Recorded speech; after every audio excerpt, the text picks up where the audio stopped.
विश्वरंग के इस हिंदी मंच से दुनिया को आपसे जोड़ती मैं पूजा शुक्ला। एक बार फिर से मेरा अभिनंदन, नमस्कार, आप सभी को प्यार।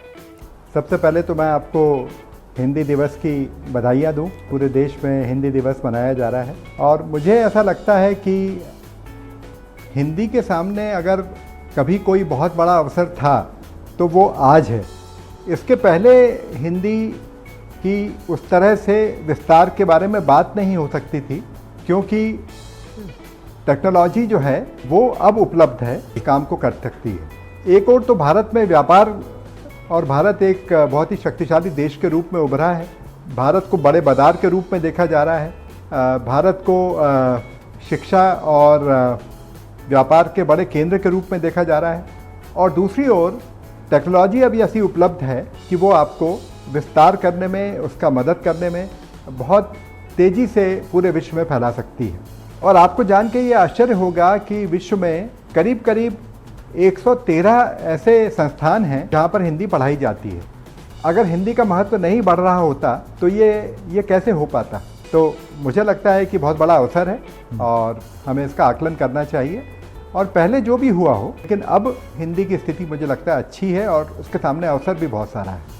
मेरा ऐसा मानना है कि सिर्फ हिंदी साहित्य के पे काम करते हुए हिंदी का बहुत विस्तार नहीं हो सकता है। यानी सिर्फ अगर हम साहित्य पे केंद्रित रहेंगे, हम कविता, कहानी, उपन्यास पे केंद्रित रहेंगे, वो एक बहुत ज़रूरी कंपोनेंट है और शुरुआत में कलाओं और साहित्य में ही भाषा प्रतिफलित होती है।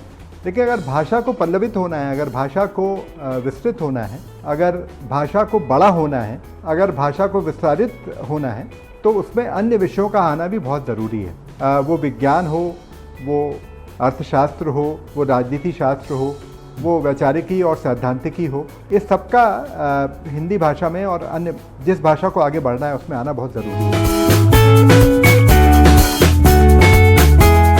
हमने आपकी बातों के खूबसूरत अक्स को सामने रखा है, अपने प्रोग्राम को नए पते, नए ठिकाने दिए हैं। उन्हें जितना मुमकिन था आपके हिसाब से हिंदुस्तानी रंगों से संवारा है, इसके लिए आपका शुक्रिया। उसे विश्व में हिंदी से जोड़ा है। अब भारत से बाहर विदेशी भाषाओं के हिंदी प्रेमी और विद्वान इसे किस तरह से बढ़ा रहे हैं आगे।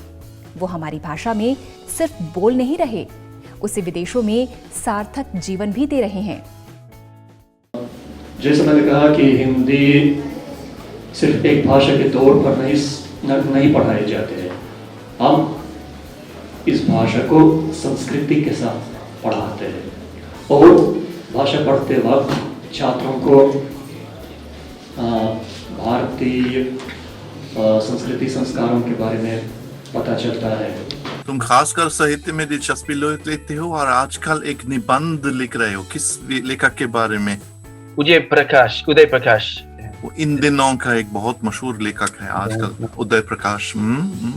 बहुत खूब। इसके बारे में निबंध लिखना पड़ता है हमारे यहाँ हिंदुस्तान में। इस तरह से छात्रों के साथ एमफिल के साथ ही ठीक ढंग से निबंध लिखना शुरू होता है, पर यहाँ स्वीडन में हम बहुत जल्दी से छोटे छोटे निबंध लिखते हैं। पहले महात्मा गांधी जी ने एक बार कहा कि हिंदी केवल भारत की राष्ट्रभाषा नहीं, हिंदी एक हृदय की भाषा है।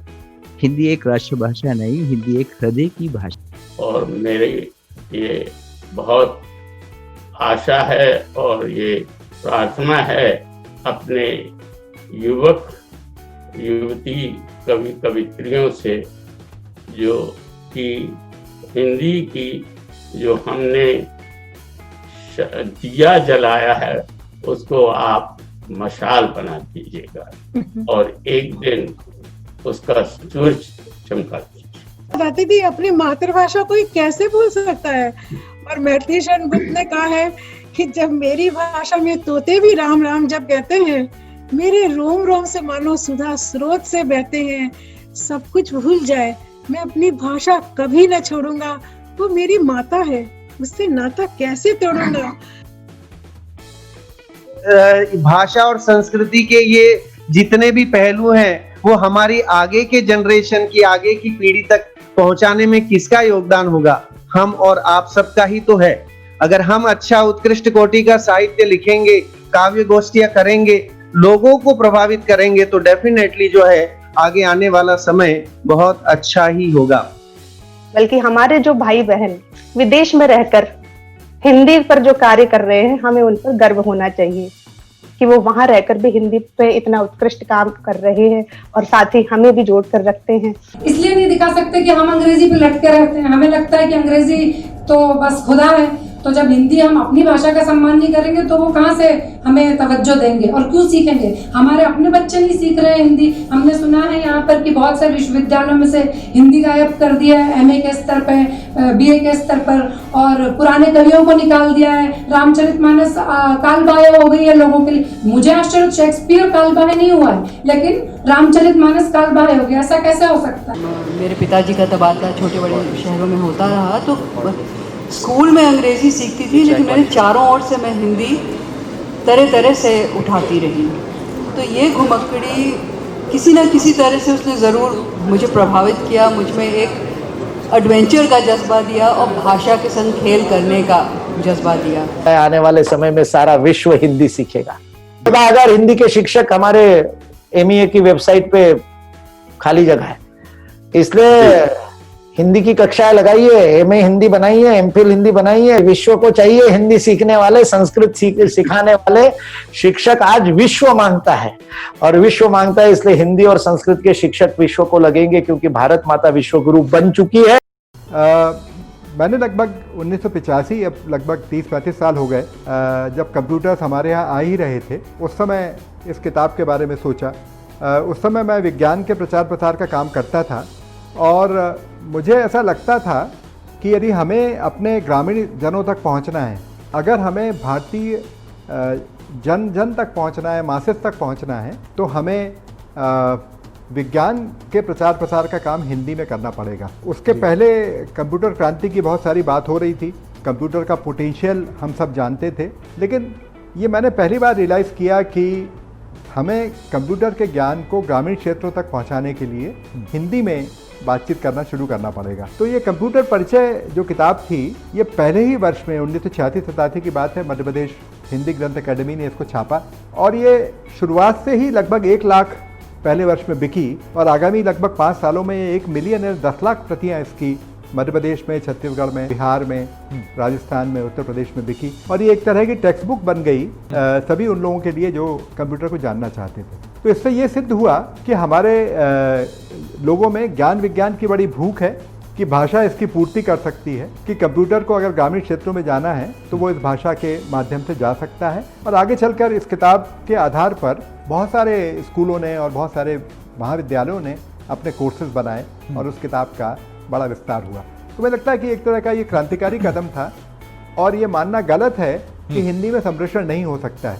हम लोगों ने लगभग वो शब्दावली का प्रयोग किया जो आम बोलचाल की भाषा थी, कंप्यूटर को कंप्यूटर ही रहने दिया और उससे लोगों को बड़ा अच्छा लगा, मज़ा आया और किताब अब लगभग मैं कहूँगा कि एक स्टैंडर्ड बुक है जो कि सभी जगह पर पढ़ी जाती है। तो हमारी भाषा अभी लगभग 125-150 साल पुरानी है और बहुत यंग भाषा है। इसमें ऐसे बहुत से काम नहीं हुए हैं जो कि अन्य भाषाओं ने शायद कर लिए होंगे। तो जब हम कंप्यूटर की ईजाद होती है या कोई नए संयंत्र की ईजाद होती है तो देखना पड़ेगा कि हमारे यहाँ उसका जो लोकप्रिय स्वरूप है उसी में हम लोगों से बातचीत करें।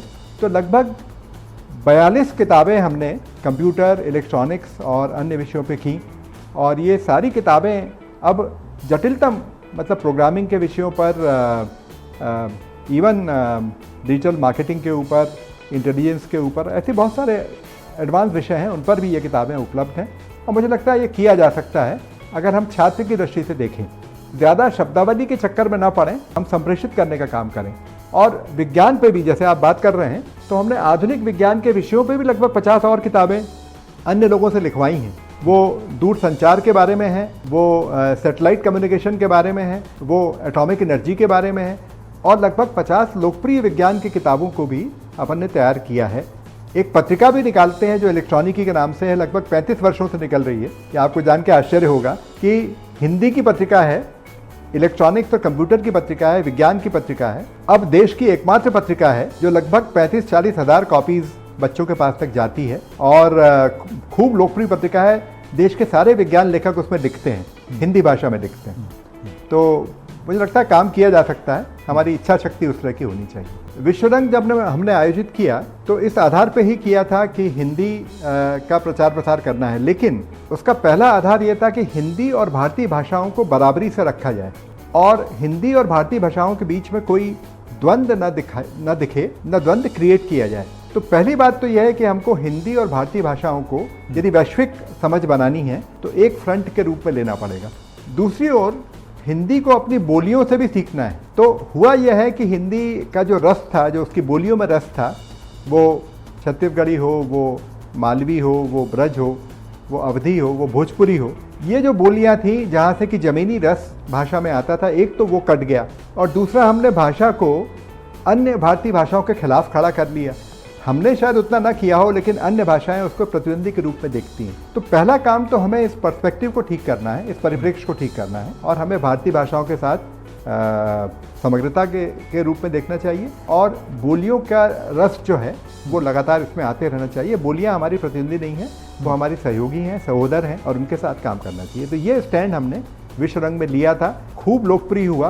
बोलियों के कवि भी आए, भारतीय भाषाओं के कवि भी आए, विश्व के जो लोग आए थे, मतलब रशिया, उज्बेकिस्तान और अन्य जगहों से, उनको लगा कि ये पहली बार इस तरह की कोई बात भारत में देखने मिलती है।